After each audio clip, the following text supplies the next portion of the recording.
Hi friends, welcome to புவிலாக். இன்றைக்கி நம்ம பார்க்க போகிறது பார்த்திங்கன்னா இந்த சீசன் டைம் ஆகிடுச்சு. இது மழை அடிக்கடி விட்டு விட்டு பெய்யுது. இதனால் நிறைய பேருக்கு சளி பிடிக்கும். அதுக்கப்புறம் பார்த்திங்கன்னா ஃபீவர் இருக்கும். ஒருத்தவங்களுக்கு சளி பிடிச்சிச்சினாலுமே அந்த ஃபேமிலியில் இருக்க எல்லாருக்குமே சளி பிடிச்சிக்குது. அந்த மாதிரி நான் இப்போ எங்கே பார்க்குறேன்னா எல்லாருக்கும் சளி பிடிச்சிருக்கு, ஜுரம் அடிக்குதுன்றாங்க. அதுக்காகவே இன்றைக்கி நான் இந்த ஹோம் ரெமிடியை போடுறேன்.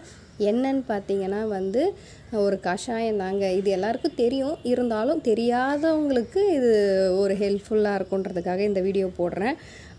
நம்ம 2 மிளகு, கொஞ்சமாக மிளகு எடுத்துக்கிறோம். அதுக்கப்புறம் பார்த்திங்கன்னா 2 ஏலக்காய் எடுத்துக்கிட்டு, தூதுவளை, கற்பூரவள்ளி, வெற்றிலை, அதுக்கப்புறம் குப்பை மேனி, அதுக்கப்புறம் துளசி, இது எல்லாத்தையும் நம்ம கொஞ்சம் மஞ்சத்தூள் இதெல்லாம் சேர்த்து ஒரு கஷாயம் பண்ண போகிறோம்.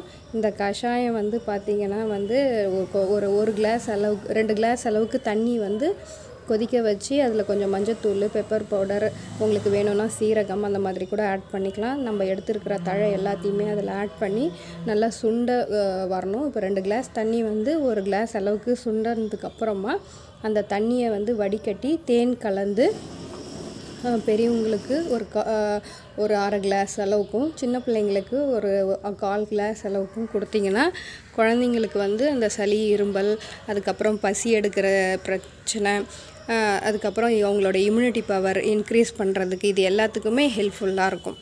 தேங்க்யூ.